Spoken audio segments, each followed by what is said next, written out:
अब हम चल रहे हैं इस कालखंड का और विश्व का दूसरा सबसे बड़े धर्म को जानने। 600 ईसा पूर्व से 600 ईस्वी के बीच में जो दुनिया में सबसे ज्यादा प्रचलित हुआ, जिसने भारत को सबसे पहले पहचान दिलाई पूरे विश्व पटल पर, आज हम चल रहे हैं उस धर्म के बारे में पढ़ने। और वो धर्म है बौद्ध धर्म। बौद्ध धर्म में ऐसी कौन सी खूबियां थी जो वो पूरी दुनिया पर छा गया, ऐसी कौन सी चीजें थी, आज हम चल रहे हैं इसको बहुत विस्तार से जानने और समझने कि बौद्ध धर्म इतना ज्यादा प्रसिद्ध कैसे हुआ, क्यों उसकी ख्याति इतनी हुई, क्यों दुनिया के ऐसे देशों में वो फैला जहां से भारत का कोई लेना देना भी नहीं था, लेकिन वो वहां भी पहुंचा और उसने भारत का संबंध वहां से भी स्थापित कर दिया। समझ में आई बात? बौद्ध धर्म कोई छोटा मोटा धर्म नहीं है। आज के समय पे बौद्ध धर्म बहुत ही प्रोमिनेंट धर्म है भारत का। भारत में कम फॉलोअर हैं लोग इसके, लेकिन दुनिया में इसके बहुत फॉलोअर हैं। क्यों बने लोग इसके फॉलोअर? चल रहे हैं हम इस बात को बहुत विस्तार पूर्वक जानने और समझने। तो आइए प्रारंभ करते हैं।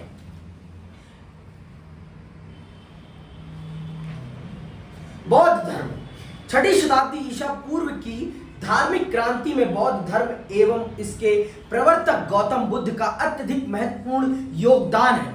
गौतम बुद्ध का बचपन का नाम सिद्धार्थ था। अंडरलाइन कर लो, 1 नंबर का बहुत अद्भुत प्रश्न कि गौतम बुद्ध के बचपन का नाम क्या था? सिद्धार्थ। ठीक है। उनके पिता सुद्धोधन शाक्य क्षत्रियों के एक छोटे से गणराज्य के राजा थे। तो उनके पिता क्या है? राजा हैं। किस कुल के? शाक्य कुल के। और उनका नाम क्या है? शुद्धोधन। ठीक है, ये अंडरलाइन करके रखना।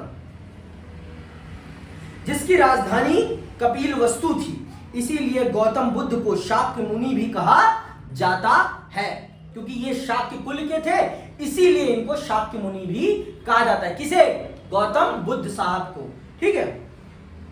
सिद्धार्थ बचपन से ही गंभीर एवं चिंतनशील प्रवृत्ति के थे। सांसारिक बंधनों में बंधने के लिए इनके पिता ने इनका यशोधरा नामक सुंदर युवती से विवाह भी करा दिया एवं इनके राहुल नाम का पुत्र भी उत्पन्न हुआ। परंतु सांसारिक बंधन इनकी चिंतनशीलता को कम नहीं कर पाए। अपने सारथी के साथ भ्रमण के लिए जाते हुए सिद्धार्थ ने पहले एक वृद्ध व्यक्ति, फिर एक कशकाय रोगी, एक मृतक एवं अंत में एक भिक्षु को देखा। पहले से ही चिंतनशील सिद्धार्थ को इन दृश्यों ने और अधिक झकझोर दिया। अंततः 29 वर्ष की अवस्था में एक रात्रि अपनी पत्नी एवं पुत्र को सोते हुए छोड़कर सिद्धार्थ दुखों से निवृत्ति का मार्ग खोजने के लिए महल से निकल पड़े। गौतम बौद्ध परंपराओं में यह घटना महाभिनिष्क्रमण के नाम से जानी जाती है। जिस दिन गौतम बुद्ध साहब ने अपना घर छोड़ा, उसे बौद्ध मत में क्या कहते हैं? महाभिनिष्क्रमण। क्या कहा जाता है? महाभिनिष्क्रमण। घर को त्यागने की उस प्रक्रिया को बौद्ध विचारकों ने क्या कहा है? महाभिनिष्क्रमण। ठीक है, ये याद रखना है आपको अच्छे से, बहुत बेहतरीन तरीके से। ठीक है। तो गौतम बुद्ध पहले से बचपन से ही चिंतनशील थे, बहुत ही चिंतनशील। चिंतनशील का मतलब वो हर चीज को 360 डिग्री देखते थे, सोचते थे उस पर। उनके पिता को बचपन में ही, मतलब उन्होंने जब कुंडली उंडली दिखाई होगी तो उनको बचपन से इस बात का आभास मिल गया था कि उनका पुत्र सन्यासी बनेगा या फिर एक बहुत बड़ा राजा। तो उन्हें जिस ऋषि मुनि ने कहा था कि इनके आसपास दुख नहीं आना चाहिए, दुख तो इनको दिखना ही नहीं चाहिए। जिस दिन इनको दुख दिख गया उस दिन ये घर त्याग देंगे। इसीलिए उनको कहीं भी महल के बाहर नहीं जाने दिया जाता था। उनके आसपास सुंदरता ही सुंदरता, उनके आसपास मतलब मनमोहक दृश्य, सब जवान, सब खुशहाल, सब प्रसन्न, ऐसा माहौल बना के रखा जाता था। लेकिन भाई चिंतनशील है, विचारशील है, तो एक दिन अपने किसको? सारथी को लेकर समाज में निकल पड़ते हैं। तो उन्हें जीवन के हर मोड़ का सामना करने को मिल जाता है। रास्ते में बुढ़ापा भी दिख जाता है, रोगी भी दिख जाता है, अर्थी भी दिख जाती है, मृत्यु भी दिख जाता है, शिशु भी दिख जाता है, सब दिख जाता है, भिक्षु भी दिख जाता है। जब जीवन के हर पहलू से वो रूबरू हो जाते हैं तो उनके मन में चिंता और प्रबल हो जाती है कि ये ऐसा क्यों हो रहा है, ऐसा क्यों हो रहा है। और ऐसा क्यों के जवाब में, ऐसे क्यों के जवाब को ढूंढने में वो निकल पड़ते हैं अपनी 29 वर्ष की आयु में, अपनी पत्नी यशोधरा और अपने पुत्र राहुल को छोड़कर। और इस प्रक्रिया को क्या कहा गया है? महाभिनिष्क्रमण। ठीक है, आगे सुनो। बौद्ध धर्म के सिद्धांत क्या है? बौद्ध धर्म के सिद्धांत, ज्ञान प्राप्ति के पश्चात बुद्ध ने अपना सर्वप्रथम उपदेश सारनाथ में दिया। ये अंडरलाइन कर लो कि सर्वप्रथम गौतम बुद्ध साहब ने अपना उपदेश कहां दिया? ज्ञान प्राप्ति के बाद सारनाथ में दिया। बौद्ध धर्म के सिद्धांत त्रिपिटक के मूल अंश में सन्निहित है। तो बौद्ध धर्म की जो सिद्धांतों की किताब है उसको क्या कहते हैं? त्रिपिटक। मतलब ये 3 किताबों का कंपाइलेशन है, 3 किताबों को मिलकर बनी है आपकी क्या? त्रिपिटक। बौद्ध धर्म की जो धार्मिक किताब त्रिपिटक है वो 3 धार्मिक किताबों को मिलकर बनी है। सूत पिटक, अभिधम्म पिटक और विनय पिटक, इन 3 किताबों को मिलाकर बनी है आपकी त्रिपिटक। ठीक है, आगे सुनो, देखो आगे है ना, ये 3 पिटक हैं, विनय पिटक, सूत पिटक एवं अभिधम्म पिटक। बौद्ध धर्म की आधारशिला है 4 आर्य सत्य। बौद्ध धर्म के 4 आर्य सत्य हैं जो उसकी आधारशिला है। पहला क्या है? दुख। पहला क्या है? दुख। बौद्ध धर्म दुखवाद को लेकर चला है एवं उसकी यह मान्यता है कि संसार में चारों ओर दुख ही दुख है। जन्म, मृत्यु, मिलन, विरह सभी दुख हैं। दूसरा सत्य है, अंडरलाइन कर लेना, दूसरा सत्य है कि इन समस्त दुखों का कारण तृष्णा है। पहला तो उसने बताया 4 आर्य सत्य हैं। पहला आर्य सत्य क्या है? दुख। हर चीज में दुख है। कोई बिछड़ा तो भी दुख, कोई मिला तो भी दुख, कोई ना मिला तो भी दुख। दुख ही जीवन की सबसे बड़ी समस्या है। और दुख क्यों है? क्योंकि तृष्णा है, लोभ है, लालच है। इसी ने तो आपके मन में तृष्णा पैदा करी है। और इस तृष्णा, जब तक आपके जीवन से ये तृष्णा नहीं जाएगी, आपके मन से लालच नहीं जाएगा, तब तक आप दुख से कभी बाहर नहीं आ सकते। ये मेरे कथन नहीं है, ये परम पूज्य गौतम बुद्ध साहब के कथन है। मैं नहीं कह रहा हूं, मैं तुच्छ तो कुछ कह ही नहीं रहा हूं, जो कह रहा हूं मैं वो पढ़ के कह रहा हूं। तो पहला मनुष्य के जीवन का पहला दुख है दुख। और दुख क्यों है? क्योंकि हमें तृष्णा है, हम लोभी हैं, हम लालची हैं, हम कपटी हैं। जब हमें नहीं मिलती चीज तो हमारे मन में दुख होता है, चाहे वो रिश्ता हो, चाहे वो कुछ भी। समझ नहीं बात? दुख मत करो, आगे बढ़ो, आगे सुनो। हमें दुख क्यों है सुनना। दूसरा सत्य है कि इन समस्त दुखों का कारण तृष्णा है, जिसके मूल में अविद्या एवं अज्ञान है। और तृष्णा क्यों है? क्योंकि हम अज्ञानी हैं, हमें विद्या नहीं है, हमारी ये चिंतन खोपड़ी बंद पड़ी है। और जब तक ये बंद रहेगी हमारा जीवन भी बंद रहेगा। इसीलिए तो कहा जाता है कि स्कूल खोलो, कॉलेज खोलो, जिससे कि ये युवा पढ़ सके और इस देश का विकास कर सके। जितना चिंतनशील युवा होगा उतना ही देश विकसित होगा। और अपनी भाषा में पढ़ेगा तब चिंतनशील बनेगा, दूसरों की भाषा में तो क्लर्क बनेगा, क्लर्क, मालिक नहीं बनेगा। चिंतनशील तो कदापि ही नहीं बनेगा। समझ में आई बात? और इस देश को चिंतनशील बनना पड़ेगा, तब जाकर ये देश पुनः विश्व गुरु बनेगा। यहां जो भी गौतम बुद्ध साहब ने बोला है ना, वो उस समय की जनभाषा में बोला है, प्राकृत लिपि में बोला है, प्राकृत भाषा में, अपभ्रंश में बोला है। समझ में आई बात? तब जन जन तक उनकी बात पहुंची है, जनता ने उनकी बात को सुना है, समझा है। और हम क्या करते हैं? हम तो उल्टी गंगा बहाने की कोशिश करते हैं, बहाओ उल्टी गंगा। समझ में आई बात? आगे सुनो।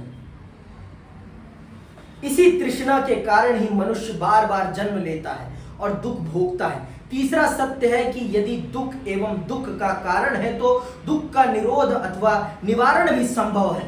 दुख के मूल कारण तृष्णा के मीलोच्छेदन से ही दुख निरोध संभव है। तृष्णा में न फंसने वाला व्यक्ति अंततः मोक्ष प्राप्त करता है और आवागमन के चक्कर से छुटकारा पा सकता है। तो पुनर्जन्म का बार बार जो होना चल रहा है ना, ये सिर्फ दुख के कारण हो रहा है।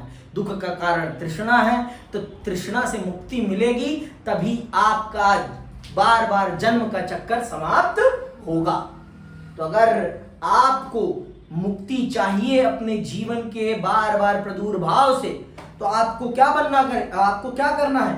मीलोच्छेदन करना है, मोलोच्छेदन करना है। ठीक है, तो जब तक आप ये नहीं करेंगे तब तक आपको तृष्णा से मुक्ति नहीं मिल सकती। चौथा सत्य क्या है? चौथा सत्य है कि तृष्णा से छुटकारा अष्टांगिक मार्ग के पालन द्वारा ही संभव है। तो तृष्णा से छुटकारा कैसे मिलेगा? अष्टांगिक मार्ग का अनुसरण करके, 8 सिद्धांतों का पालन करके। आप अपने जीवन में इन 8 सिद्धांतों का पालन करें, आप तृष्णा दुख से मुक्ति प्राप्त कर लेंगे। अगर आप इन 8 सिद्धांतों का अनुसरण नहीं करते तो आप अपने जीवन में दुख और तृष्णा से जूझते रहेंगे और बार बार जन्म के कुचक्र में फंसे रहेंगे। आपको मुक्ति मोक्ष नहीं मिल पाएगा।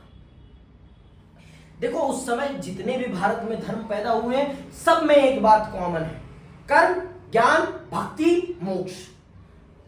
कर्म, ज्ञान, भक्ति, मोक्ष, इन्हीं 4 सिद्धांतों पर हमारे सारे धर्म बने हैं। क्योंकि सारे एक ही जैसे हैं, सबका एक ही कहना है: ज्ञान लाओ जीवन में, भक्ति करो जीवन में। ज्ञान, कर्म, कर्म सबसे प्रधान है। जैसी तुम्हारी करनी वैसी ही तुम्हारी भरनी। जो तुमने बोया है काटोगे तो वही, उसके अतिरिक्त कुछ नहीं काटोगे मित्र। इस बात को भी समझ लो। तो हमारे भारत में जितने भी धर्म हुए हैं वो सारे के सारे धर्म यही कहते हैं: कर्म, ज्ञान, भक्ति, मोक्ष। कर्म, ज्ञान, भक्ति, मोक्ष। किसी में आपका चरित्र भी आ गया है ना, कि आप ब्रह्मचार्य का अनुसरण करें। ठीक है, वो अलग चीज है, ब्रह्मचार्य अलग चीज है। लेकिन इन 4 फिलॉसफियों पे हमारे सारे धर्म कि मोक्ष की प्राप्ति एट द एंड चाहिए। जीवन के कुचक्र से हमें बाहर निकलना है। ठीक है, तो आप चौथा सत्य है कि तृष्णा से छुटकारा अष्टांगिक मार्ग के पालन द्वारा ही संभव है। इसे मध्यम मार्ग भी कहा जाता है, क्योंकि महात्मा बुद्ध का विचार था कि घोर तपस्या और विषयाशक्ति के बीच मध्यम मार्ग अपनाकर मनुष्य संसार के दुखों से मुक्ति प्राप्त कर सकता है। तो गौतम बुद्ध साहब मानते हैं इस बात को। घोर तपस्या से भी आप मोक्ष की प्राप्ति नहीं कर सकते, और विलासितापूर्ण जीवन जी रहे हो तो आप कर ही नहीं सकते। विलासिता मतलब ना अय्यासी भरा जीवन अगर आप जी रहे हैं तो आप मोक्ष की तो बात ही छोड़ो, आप मोक्ष के दरवाजे तक भी कभी नहीं आओगे। और तपस्या कर दोगे तो तपस्या में अपने शरीर को बर्बाद कर दोगे, तब भी आप शरीर से तो चले जाओगे लेकिन आत्मा से नहीं जा पाओगे। तो अगर आपको मोक्ष की प्राप्ति करनी है तो दोनों के बीच में चलिए, संयम बनाइए, संयमित जीवन जिए। बैलेंस वाला जीवन ही आपको मोक्ष की प्राप्ति करा सकता है। मोक्ष का एक ही तरीका है और वो है मध्यम मार्ग। ये मेरे नहीं है बोल, ये गौतम बुद्ध साहब के बोल हैं, बौद्ध धर्म के सिद्धांतों के। ठीक है, जो मानते हैं उनके लिए। ठीक है, यह अष्टांगिक मार्ग अथवा 8 आर्य सत्य हैं। सम्यक दृष्टि, अपनी आंखों को संभालो। सम्यक दृष्टि, सही चीज देखो, क्योंकि ये जो देखता है ना वही ये सोचता है। जैसा देखोगे वैसा ही सोचोगे। जिस दृष्टिकोण से चीजों को देखोगे उसी दृष्टिकोण से सोचोगे। समझ नहीं पाए? तो इसीलिए आज का बच्चा अगर अश्लील हो रहा है तो उसके पीछे सबसे बड़ा कारण है उसकी दृष्टि। वो दिन भर देख क्या रहा है, उसके चरित्र में गिरावट आ रही है तो क्यों आ रही है? क्योंकि वो दिन भर देख क्या रहा है, क्या कंटेंट उसके सामने जा रहा है, इस बात को समझना होगा। इसीलिए हमारी सरकारों को इस चीज पर बहुत काम करने की जरूरत है कि हमारे बच्चे देख क्या रहे हैं। और 16 साल से लेकर 24 साल के बच्चे की मानसिकता कितनी तेजी से बदलती है, इस चीज को मैं और आप बहुत अच्छे से जानते हैं, क्योंकि हम उसी उम्र के हैं। आप 16 की हैं तो मैं 22 का हूं। हमारे विचार कितनी तेजी से परिवर्तित हो रहे हैं, हम बहुत अच्छे से इस बात को समझ रहे हैं। तो हमारी सरकारों को भी इस चीज को समझना पड़ेगा। और हमारी सोच बनाने में हमारी सोशल मीडिया कितनी बड़ी भूमिका निभा रही है, बहुत बड़ी भूमिका निभा रही है। हम इससे मना नहीं कर सकते। और हम सोशल मीडिया कंज्यूम कैसे कर रहे हैं? आंखों से। सम्यक दृष्टि, तो पहले अपनी आंखों पर संयम पाइए। कौन कह रहा है? गौतम बुद्ध साहब के अष्टांगिक मार्गों में कहा जा रहा है सम्यक संकल्प, सम्यक वाणी। संकल्प करिए और जो संकल्प करिए उसे पूरा करने का दम रखिए। अपनी जबान पर भी संयम रखिए। ये जबान युद्ध भी करा सकती है, ये जबान प्रेम भी करा सकती है। इस जबान में बहुत ताकत है, इस जबान में बहुत ताकत है। समझ में आई बात? सम्यक कर्मांत, सम्यक अजीव, सम्यक व्यायाम, सम्यक स्मृति एवं सम्यक समाधि। ये 8 आर्य सत्य हैं जिनका अनुसरण करके आप जीवन के कुचक्र से बाहर निकल सकते हैं और अपने जीवन को बार बार इस धरा पे लाने वाले कुचक्र से बाहर निकलकर आप बाहर जा सकते हैं। ठीक है, आइए ईश्वर संबंधी विचार। गौतम बुद्ध साहब के ईश्वर संबंधी विचार क्या थे? वो क्या ईश्वर में विश्वास करते थे या नहीं करते थे, ये भी जान लेते। गौतम बौद्ध धर्म मूलतः अनीश्वरवादी है। ईश्वर के अस्तित्व एवं सत्ता में उसका विश्वास नहीं था। महात्मा बुद्ध ने ईश्वर को सृष्टिकर्ता के रूप में स्वीकार नहीं किया। बौद्ध धर्म के अनुसार सृष्टि के लिए ईश्वर आवश्यक नहीं है, क्योंकि सृष्टि का उत्थान पतन तो कुछ प्राकृतिक नियमों के अनुसार होता है। उन्होंने आत्मा के विषय पर विचार करना भी मना किया। समझ में आई बात? तो उन्होंने ये साफ साफ अपने शब्दों में कहा कि ईश्वर नाम की कोई चीज नहीं है। प्रकृति के कुछ नियम नियंत्रित करते हैं।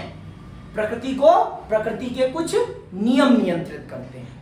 प्रकृति जैसे भी हो रही है, परिवर्तित हो रही है, कुछ भी हो रहा है प्रकृति में, तो वो प्रकृति के अपने कुछ नियम हैं। उन नियमों का अनुसरण करके प्रकृति चल रही है।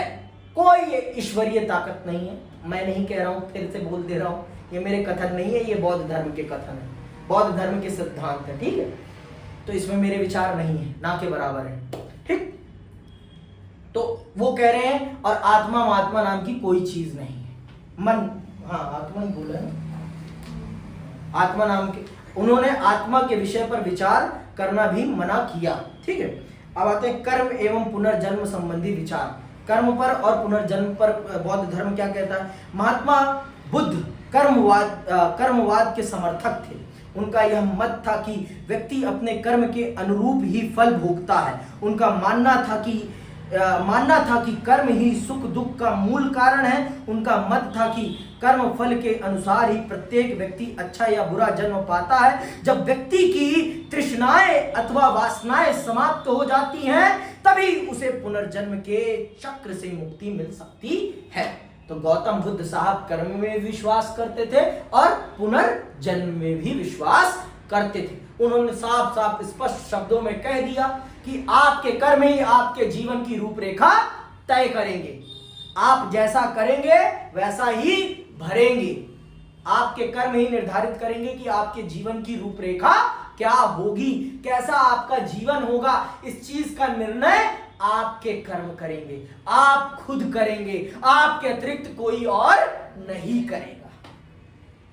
और जब तक आप जीवन की तृष्णाओं से मुक्त, वासनाओं से मुक्त नहीं होंगे, तब तक आपको इस धरा पे बार बार रूप ग्रहण करना ही पड़ेगा।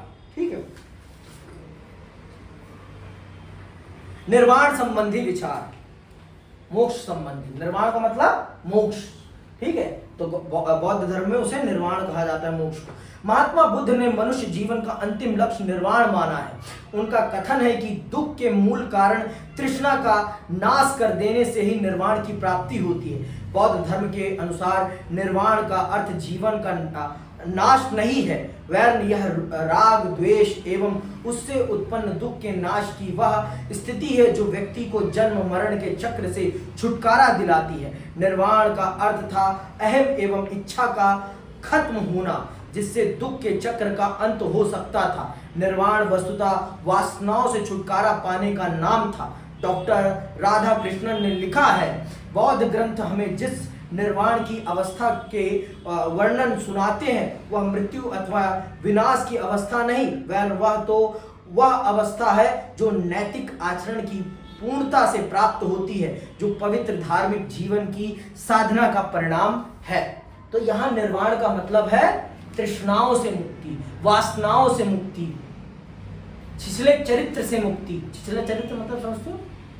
गलत चरित्र के लिए, उन चरित्रों से मुक्ति जो समाज में द्वेष पैदा करते हैं, दुख पैदा करते हैं।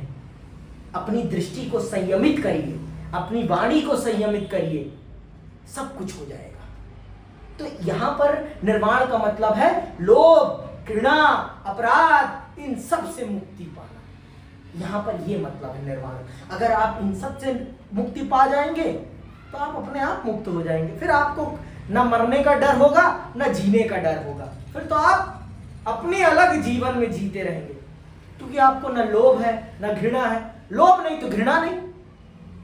जब लोभ ही नहीं रहेगा तो किसी से घृणा क्यों रहेगी भाई? लोभ ही नहीं रहेगा, कुछ नहीं रहेगा। कितना अच्छा है, सुनने में बड़ा प्यारा लग रहा है, लेकिन है सच में अच्छा। अगर कर लो तो अपने जीवन में, इससे अच्छा कुछ नहीं है। संभव नहीं हो पा रहा, पर अभी क्या करें, अभी हम निकले हैं ना, इसलिए अभी तो सब कुछ चाहिए। वेदों के संबंध में विचार। वेदों पर क्या कहते हैं महात्मा बुद्ध साहब?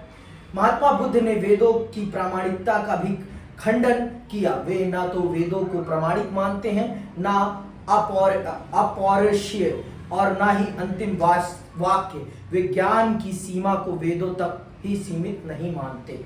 ठीक है, ये गौतम बुद्ध साहब साफ स्पष्ट शब्दों में कहते हैं कि वो वेदों को प्रामाणिक नहीं मानते और वेद ज्ञान की अंतिम पुस्तक नहीं है। वेदों से भी ज्यादा ज्ञान इस संसार में छिपा पड़ा है, खोजने की जरूरत है। बस खोजिए आप, ज्ञान ही ज्ञान मिलेगा। ठीक है। जाति संबंधी विचार। क्या है जाति संबंधी विचार गौतम बुद्ध साहब की? महात्मा बुद्ध ने भ्रातृत्व पर बल दिया और मनुष्य तथा मनुष्य के बीच समानता पर बल दिया। सूत पिटक में लिखा है कि कोई भी मनुष्य जन्म से नहीं वर्ण कर्मों से ब्राह्मण अथवा शूद्र बनता है। उन्होंने जाति पर ध्यान न देकर नैतिकता पर बल दिया और भोग विलास एवं बुरी आदतों से दूर रहकर नैतिक जीवन व्यतीत करने का उपदेश दिया। तो साहब सीधे शब्दों में उन्होंने कह दिया कि मैं जाति धर्म में विश्वास नहीं करता, मैं व्यक्ति के कर्म और व्यक्ति की नैतिकता में विश्वास करता हूँ। साफ सीधी बात, नो बकवास। गौतम बुद्ध साहब। बौद्ध संघ क्या है ये भी जान लेते हैं। क्या है बौद्ध संघ? महात्मा बुद्ध ने अपने सिद्धांतों के प्रचार एवं प्रसार के लिए सुसंगठित संघ का निर्माण किया। बौद्ध भिक्षु वर्षा काल के 4 माह को छोड़कर वर्ष के शेष 8 माह धर्म प्रचार के लिए भ्रमण करते थे। वर्षा ऋतु के 4 माह ये जिन स्थानों पर निवास करते थे वे आवास के नाम से जाने गए। कालांतर में यही आवास संघों के रूप में विकसित हुए। महात्मा बुद्ध यह जानते थे कि उनके सभी शिष्य अथवा अनुयायी बौद्ध धर्म के कठोर नियमों का पालन भली भांति नहीं कर सकते, इसीलिए उन्होंने अपनी सभी अनुयायियों को भिक्षु तथा उपासक दो श्रेणियों में विभक्त किया। भिक्षु उन्हें कहा जाता था जो गृहस्थ जीवन का परित्याग करके बुद्ध के उपदेशों का पूर्णता पालन करते थे एवं बौद्ध धर्म के प्रचार प्रसार में अपना जीवन व्यतीत करते थे। उपासक तथा उपासिकाएं वे स्त्री पुरुष थे जो गृहस्थ जीवन यापन करते हुए बौद्ध धर्म के उपदेशों एवं शिक्षाओं का पूर्णता पालन करते थे। तो बौद्ध संघ में दो प्रकार के लोग थे, एक तो भिक्षु थे, एक थे उपासक। भिक्षु वो थे जो अपना घर बार त्याग तूग कर सिर्फ बौद्ध धर्म के प्रचार प्रसार में लगे हुए थे, और उपासक वो थे जो गृहस्थ जीवन में रहते हुए बौद्ध धर्म की शिक्षाओं पर चलते थे। ठीक है। संघ में प्रवेश के नियम, संघ में आपको कैसे एंट्री मिलेगी, क्या तरीका था, ये भी जान लेते हैं कि कैसे आप बौद्ध संघ में आ सकते थे। प्रारंभ में तो संघ में प्रवेश के संबंध में कोई नियम ना थे, जिसके कारण इसका दुरुपयोग हुआ। बहुत सारे नवयुवक भावावेश में आकर गृह त्याग कर भिक्षु बन जाते थे, परंतु बाद में संघ के कठोर एवं अनुशासन पूर्ण नियमों का पालन कर नहीं पाते थे। बहुत से व्यक्ति दान आदि के माध्यम से अपनी आजीविका अर्जित करने के उद्देश्य से संघ में प्रविष्ट हो जाते थे। बहुत से अपराधी भी दंड से बचने के लिए संघ की शरण ले लेते थे। महात्मा बुद्ध ने इन सब कमियों का भी अनुभव किया था, इसीलिए उन्होंने संघ प्रवेश के लिए कुछ नियम एवं शर्तें निर्धारित कर दी। अब कोई भी 15 वर्ष की आयु से कम का व्यक्ति संघ में प्रवेश नहीं पा सकता था। संघ में प्रवेश के इच्छुक व्यक्ति को अपने माता पिता से आज्ञा लेनी पड़ती थी। चोर, हत्यारे, दास, रोगी या ऋणी व्यक्ति के लिए संघ प्रवेश की अनुमति ना थी। संघ प्रवेश के पश्चात व्यक्ति को अपने बाल और मूछ मुड़वानी पड़ती थी एवं गेरुआ वस्त्र धारण करना पड़ता था। इसके साथ ही उसे यह शपथ लेनी होती थी, बुद्धम शरणम गच्छामि, धम्मम शरणम गच्छामि, संघ शरणम गच्छामि। ये उसे शपथ लेनी पड़ती थी जब वो संघ में आ जाता था। समझ में आई बात? ये चीजें जो करके आया है वो बौद्ध संघ का सदस्य नहीं बन सकता। ये याद रखना, ये प्रश्न आएगा, ये प्रश्न जरूर आता है। ठीक है। संघ प्रवेश को उपसंपदा कहते थे और बौद्ध धर्म में इसकी वही महत्व था जो ब्राह्मण धर्म में उपनयन संस्कार का था। क्या होता है उपनयन संस्कार? जब ये जनेऊ धारण करते हैं। नारियों का प्रवेश, पहले तो नारियों का प्रवेश वर्जित था बौद्ध धर्म में, लेकिन उनके शिष्य आनंद ने मान मनौती करके उन्हें बनाया और फिर महिलाओं का प्रवेश भी हो गया। महात्मा बुद्ध प्रारंभ में नारियों के संघ प्रवेश के विरुद्ध थे, परंतु अपने शिष्य आनंद के आग्रह पर उन्होंने नारियों को संघ प्रवेश की आज्ञा दी, परंतु यह आज्ञा उन्होंने अनिच्छा पूर्वक दी थी और साथ ही कुछ शर्तें भी लगा दी थी। संगठन देखो, बौद्ध संघ का संगठन गणतंत्रात्मक था। इसमें सभी को एक समान अधिकार प्राप्त थे। संघ में जाति पाति का किसी प्रकार कोई भेद नहीं था और ना ही ऊंच नीच का। संघ की बैठकों में सभी को अनिवार्य रूप से भाग लेना पड़ता था। निर्णय बहुमत के आधार पर लिए जाते थे। बैठक में अनुपस्थित व्यक्ति दूसरे व्यक्ति के माध्यम से अपना मत प्रकट करा सकता था। तो संघ में प्रत्येक प्रस्ताव को 3 बार प्रस्तुत तथा स्वीकृत किया जाता था, तभी वह अधिनियम बन सकता था।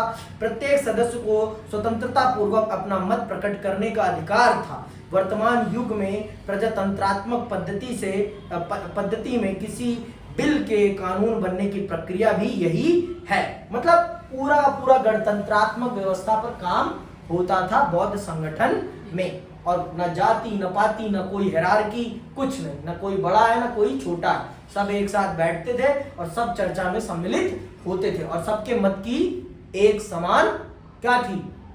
वैल्यू। समझ में आएगा? सबके वोट का एक कीमत, कोई अलग नहीं, कोई ज्यादा नहीं, कोई कम नहीं। ठीक है। बौद्ध धर्म के प्रचार के साथ साथ उत्तरोत्तर बौद्ध संघ का संगठन भी विकसित होता गया। डॉक्टर विमल चंद पांडे ने लिखा है, बौद्ध संघ विश्व में परिवर्जकों का सर्वप्रथम संगठन था और कदाचित सबसे अधिक गणतंत्रात्मक और विकासात्मक था। बौद्ध संगतियां, अब आते हैं बौद्ध संगतियां, मीटिंग्स, बड़ी बड़ी जो मीटिंग्स हुई हैं उनके बारे में भी जान लेते हैं कि कब कब और कहां कहां ये बौद्ध संगतियां हुई हैं और इनसे बौद्ध धर्म में क्या क्या परिवर्तन आया।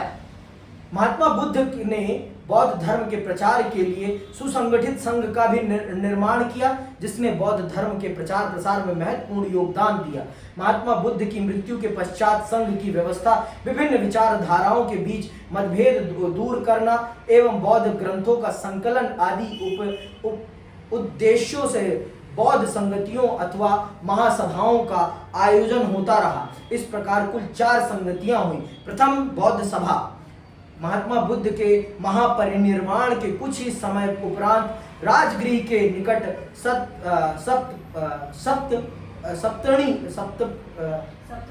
सप्तपर्णी गुहा में बौद्ध मतावलंबियों की एक सभा का आयोजन किया गया, जिसमें लगभग 500 प्रमुख भिक्षुओं ने भाग लिया। इस सभा की अध्यक्षता महाकश्यप ने की एवं इसमें महात्मा बुद्ध के उपदेशों का संपूर्ण एवं प्रमाणिक संकलन तैयार किया गया। बुद्ध के एक शिष्य उपाली ने जिस रूप में गौतम बुद्ध को उपदेश देते सुना था, अपनी स्मृति से विनय पिटक का पाठ किया। दूसरे शिष्य आनंद ने सूत पिटक का पाठ किया। इस संगति में इस प्रकार बुद्ध की शिक्षाओं को 2 पिटकों में विभक्त किया गया। इन दोनों पिटकों में भिक्षुओं के आचार संबंधी नियम निर्धारित किए। द्वितीय बौद्ध सभा। महात्मा बुद्ध के महापरिनिर्वाण के 100 वर्ष पश्चात वैशाली में दूसरी बौद्ध महासभा का आयोजन किया गया। यह सभा कुछ श्रमणों के धर्माचरण संबंधी विवाद का निर्णय करने के लिए बुलाई गई थी, जिसका आचरण विनय पिटक के नियमों के विरुद्ध था। इस संगति में बौद्ध धर्म 2 भागों में विभाजित हो गया। एक और परंपरावादी एवं परिवर्तन विरोधी भिक्षु थे, जिन्होंने विनय में आस्था प्रकट की। वे अस्थिवीरवादी कहलाए। और दूसरी ओर परिवर्तन के पक्षपाती थे, जो महासंघिक कहलाए। ठीक है, तो इस तरह से आपका बौद्ध धर्म भी 2 संप्रदायों में टूट गया। तृतीय बौद्ध सभा। गौतम बुद्ध के महापरिनिर्वाण के 236 वर्ष पश्चात मौर्य सम्राट अशोक के समय में पाटलिपुत्र में तृतीय बौद्ध महासभा का आयोजन हुआ। इसकी अध्यक्षता मुगली पुत्र तिस्सी ने की। विभिन्न पंथों के उदय के कारण बौद्ध ग्रंथों की शुद्धता एवं प्रामाणिकता को जो खतरा उत्पन्न हो गया था, उसे दूर करना ही इस संगति के आयोजन का प्रमुख उद्देश्य था। इस सभा में 2 महत्वपूर्ण कार्य हुए। पहला बौद्ध धर्म ग्रंथों का नवीन वर्गीकरण करके तृतीय पिटक अभिधम्म पिटक की रचना की गई। इस प्रकार गौतम बुद्ध के संपूर्ण उपदेश एवं वचन त्रिपिटक नाम से विख्यात हुए। दूसरा, इस सभा में बुद्ध के प्रमाणिक ग्रंथों को इस दृढ़ता से निश्चित किया गया जो भविष्य में इन्हें भंग न किया जा सके एवं संघ में फूट डालने वालों को कठोर दंड दिया जा सके। इस संगति में बौद्ध धर्म के प्रचार के लिए विदेशों में भिक्षु एवं भिक्षुणी भेजने का भी निर्णय लिया गया। तो ये तृतीय बौद्ध सभा महत्वपूर्ण है। इसके बारे में आपको पता होना बहुत जरूरी है कि इसमें क्या क्या हुआ है। इसमें बौद्ध धर्म में जो कुरीतियां आ गई थी उनको दूर किया गया और एक नए पिटक का निर्माण हुआ, जिसे हमने क्या कहा, नहीं अभिधम्म पिटक कहा। और फिर तीनों किताबों को सम्मिलित रूप से त्रिपिटक कहा गया। और फिर बौद्ध धर्म के प्रचार प्रसार के लिए विदेशों में भी भिक्षु और भिक्षुणियों को भेजा गया। और ये किसके समय काल में हुआ है? महान सम्राट अशोक के शासन काल में। कहां पर? पाटलिपुत्र में। पाटलिपुत्र क्या है? पाटलिपुत्र उस समय मगध की राजधानी थी, आज का पटना जिसे कहते हैं। ठीक है। चतुर्थ बौद्ध सभा। चतुर्थ बौद्ध सभा का आयोजन कनिष्क के राज्यकाल में कश्मीर में हुआ, जिसकी अध्यक्षता वसुमित्र ने की। यह भी फेमस है, ये भी बहुत फेमस है। ठीक है। इस सभा तक बौद्ध अनुयायियों में मतभेद काफी बढ़ चुके थे। इसी कारण इस सभा में काफी वाद विवाद हुआ और कुछ महत्वपूर्ण विषयों पर निर्णय किया गया। इस सभा में तीनों पिटकों पर 3 महाभाष्यों की रचना की गई, जिन्हें त्रामपत्र पर उत्कृष्ट कराकर एक स्तूप में सुरक्षित कर दिया। इसी सभा में बौद्ध धर्म 2 संप्रदायों में विभक्त हो गया, हीनयान एवं महायान। इसी संगति में संस्कृत को बौद्ध धर्म ग्रंथों की भाषा बनाने का भी निर्णय लिया गया। ठीक है, बौद्ध धर्म के संप्रदाय आ जाते हैं। बौद्ध धर्म के संप्रदायों को भी जान लेते हैं। बौद्ध धर्म के में समय समय पर धर्म के सिद्धांतों एवं श्रमणों के आचरण आदि के संबंध में विभिन्न विवाद उत्पन्न होते रहे, जिसके परिणाम स्वरूप अंततः कनिष्क के समय में यह धर्म 2 भागों में विभक्त हो गया, हीनयान एवं महायान। महायान संप्रदाय प्रारंभ में बौद्ध धर्मानुयायी महात्मा बुद्ध को एकमात्र महापुरुष मानते थे, ईश्वर का अवतार नहीं। उनकी मूर्ति पूजा भी नहीं होती थी।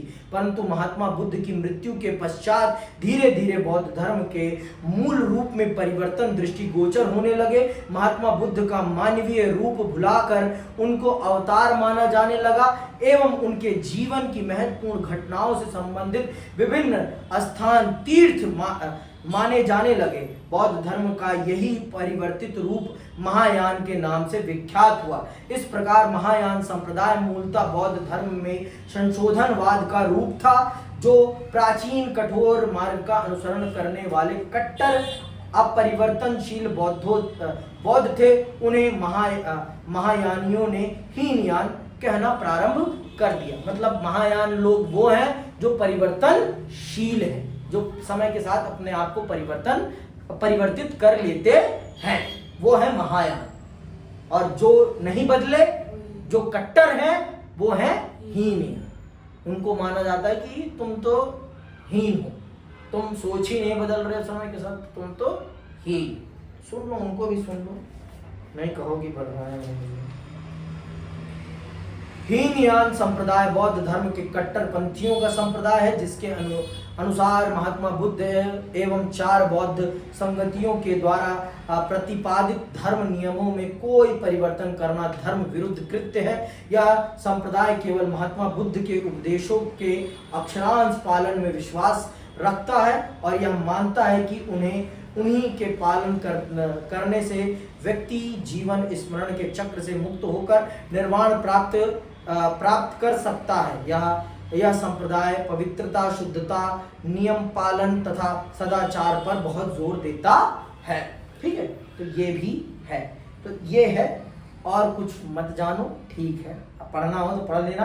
दोनों में क्या अंतर है? अंतर तो आपको पता ही चल गया मुख्य तौर पर। ठीक है, वज्रयान संप्रदाय भी एक है, ना ही जानो इसको। ठीक है, इतना ठीक है। ठीक, अब हम अगली क्लास में सांची के स्तूप के महत्व को समझेंगे कि सांची का स्तूप इतना महत्वपूर्ण क्यों है, और ये बहुत ही महत्वपूर्ण है। ये प्रश्न आएगा ही आएगा। तो आज के लिए बस इतना ही। इसी के साथ मैं विदा लेता हूं। जय हिंद, जय भारत।